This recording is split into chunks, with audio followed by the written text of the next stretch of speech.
Hi, everyone, and welcome to our webinar titled New Consent Requirements for Medicare and Medicaid Remarketers. There are over 80 countries and dozens of states that have issued privacy regulations. And while the intent is the same, the requirements are unique with all of them. The recent CMS regulation is no different. They issued heightened marketing rules requiring one-to-one prior express written consent to transfer personal data to marketing partners, and they go into effect October 1st, 2024. I'm Eric Tejeda with Possible Now, and we are joined today by Kevin Mayfield, Managing Consultant from our sister company, Compliance Point. He will provide an overview of the new regulation. And I'm also joined by Cole Waldron, Account Executive from Possible Now, who will provide a brief overview of the solutions we offer to help you maintain compliance with these new requirements. With that, Kevin, I'll turn it over to you. Thanks, Eric. So let's talk about who's going to be affected by this rule. And ultimately, it looks like third-party marketing organizations are going to be the one primarily affected. That's anybody that's in the chain along the way of taking a beneficiary to get their Medicare Advantage or Part D plan. So TPMOs are defined by CMS as organizations and individuals, including independent agents and brokers, who are compensated to perform lead generation, marketing, sales, and enrollment-related functions as a part of the chain of enrollment. So think about what that's saying, though. That's saying that everybody along the chain is their own TPMO.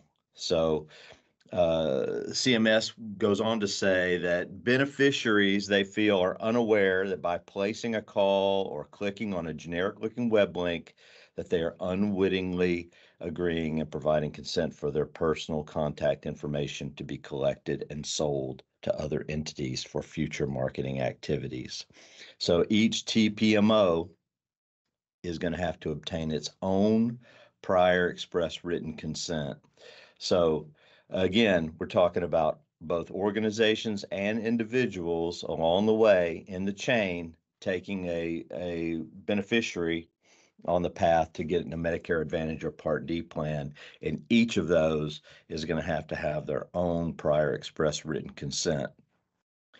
That written consent is going to have to be a clear and conspicuous disclosure, right? It's going to have to be clear to the consumer, and they are going to allow for one warm transfer with the beneficiary's verbal consent.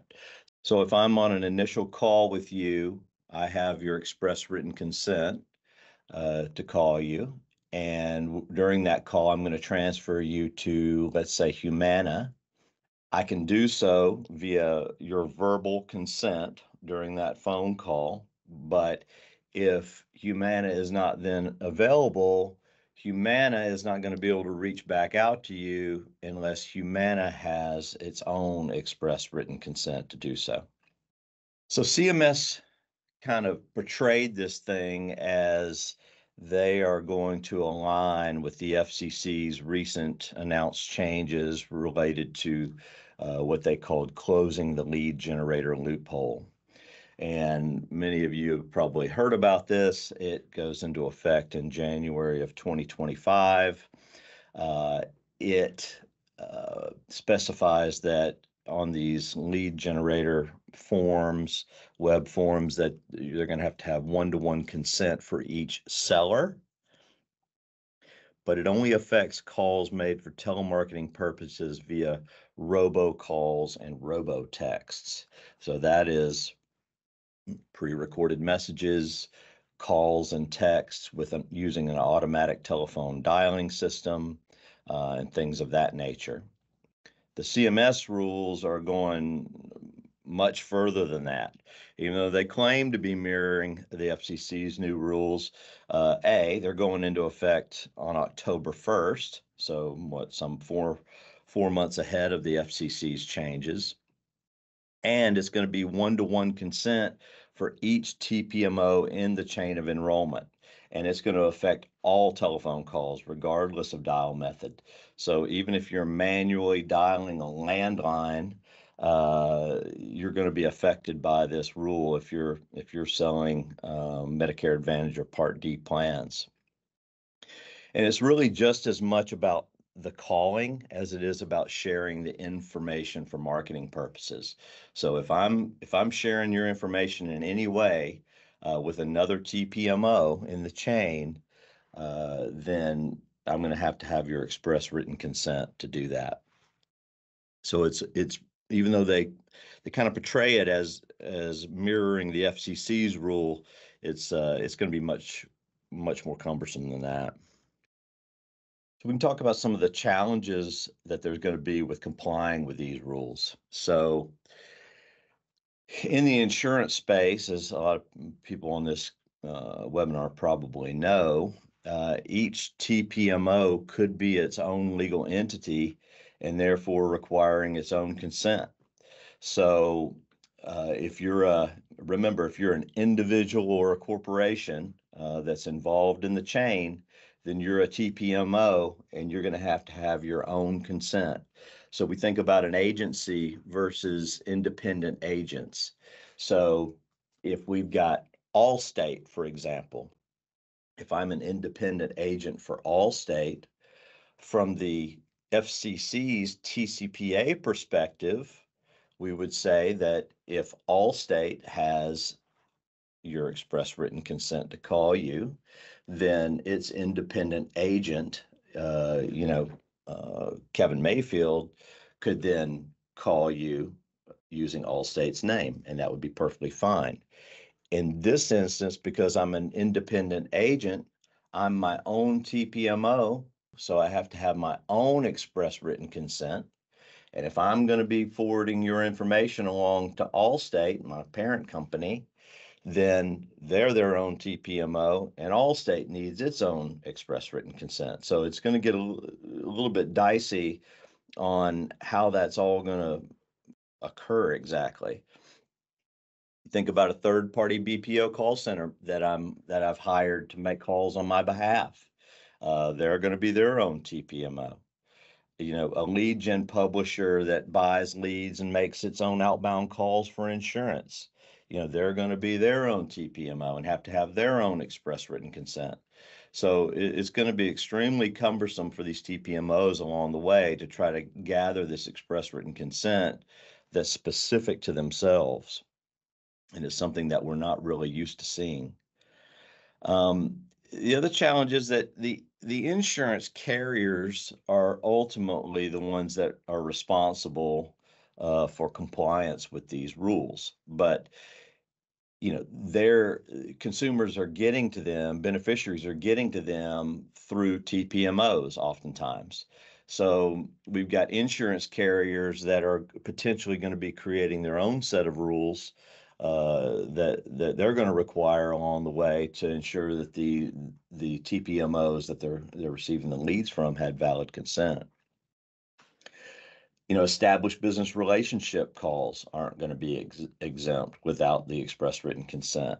So even if you've done business with this individual before, and you might have an exemption from a do not call standpoint to call them, you're not necessarily going to be able to have the exemption under the CMS rules to be able to contact them if you're going to try to be selling them a Medicare plan.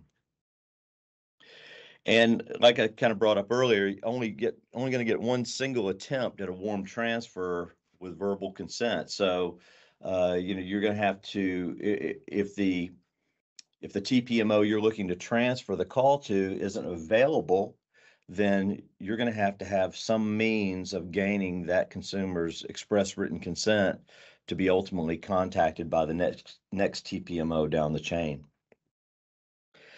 So with that, I'll turn it over to Cole. All right, thanks, Kevin. And I think a webinar like this is a good picture of what happens in the compliance point and possible now offices from the deep understanding of the regulations and compliance to the technology solutions that are influenced by Kevin and his team. So what I'll be talking about here is our consent management solutions and how it can help with these new regulations. So with consent management, there's a few different areas that it touches. The first is managing experiences. This is any web page that you land on where consent is collected. Maybe it's in the call center or in a mobile app. We also have to account for the management of the actual data that we're receiving, making sure that it's stored well. There's a hierarchy of a person and the consents and the preferences that they have. And then finally, the management of the connectivity, making sure that different platforms such as your CRM or your dialer or any marketing automation knows the selection that the person has made in the past. Obviously, this is important for compliance as well as just the customer experience as well. Now, with our My Preferences platform, specifically the consent module, there are a few key areas that are very helpful when it comes to maintaining compliance and ensuring that you have the right consents. So the first is we take an API first approach. All of the connectivity that I talked about on the last slide can be done via APIs, whether that's real time or bulk uploads. The second real key area here is the deep consent hierarchy. As we know, and as Kevin shared, there is consents that a person can give. Hey, you can share my data with XYZ. Or there's consents that a person can give specific to a phone number. Hey, you have my consent to call this phone number that belongs to me. This is all something that we solution for. We also have the global consent repository, making sure that you have the who, the what, the when, and the where when somebody gives their consent. Obviously important when somebody is coming back around with any type of formal complaint, making sure that we can debunk those complaints. Now, the unlimited integration capabilities, I'll touch on this more in a second. But like I said, we're connected to all of the different fulfillment systems, and we're connected to all the collection points as well. Now, finally, the reporting and analytics, along with the multilingual experiences, making sure that we're rounding it out with the reporting side, that anything that is done can be proven in any type of complaint that's brought up, but also the analytics with the data that we're collecting. And finally, the multilingual experiences is something I'll touch on here in a second, but making sure that whoever lands on a web page or gives their consent is doing it in the language that they speak. Now, let me touch on the CMS Quick Start program that we have. So as Kevin talked about, consent, and specifically one-to-one consent, is now required. It's the golden standard. And we help companies collect consent in a variety of different ways. The most important part is that it's 100% configuration based, meaning that the IT team doesn't necessarily have to get heavily involved to collect a new consent that comes up for a specific campaign or comes up because a law changes. Like I said on the last slide, the multilingual capability makes sure that you're able to collect consent from your entire customer base or prospects based on where they are, what language they might speak, or what customer type they are. I think the most important thing to call out on this slide is the consent versioning control. This means that if somebody has granted a consent in version 1, you can't go back in after that and change the language of the consent. We make sure that you can't pull the rug out from underneath yourself. You need to create version 2 of that consent to change any language, making sure that if anybody has granted that consent, you keep the language standard for that person. Now, like I said earlier, the consent management, there's a deep hierarchy to it. It's not just, hey, here's my phone number, here's the consent to call it, but making sure that we can divvy out the consent for here's phone number consent, here's email consent if we're going to collect that, and here's consent as me as a person for sharing my data. Now, flipping to how we actually roll out our Quick Start program for consent, there's a couple different ways that we can help you here. The first is we have a sites workflow. This is a web page builder that allows you to stand up these collection points for consent.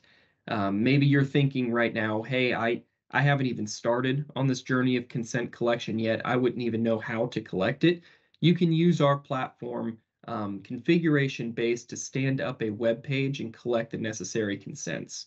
Now, there's a little bit of CSS work that can be done here to make sure that that web page has the look and feel of the rest of your website.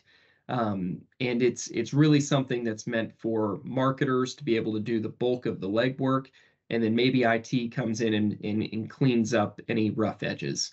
Now, the other option, if you're not going to build the web page using us, we can integrate into any web page that you have. Maybe you already have a collection point that exists today.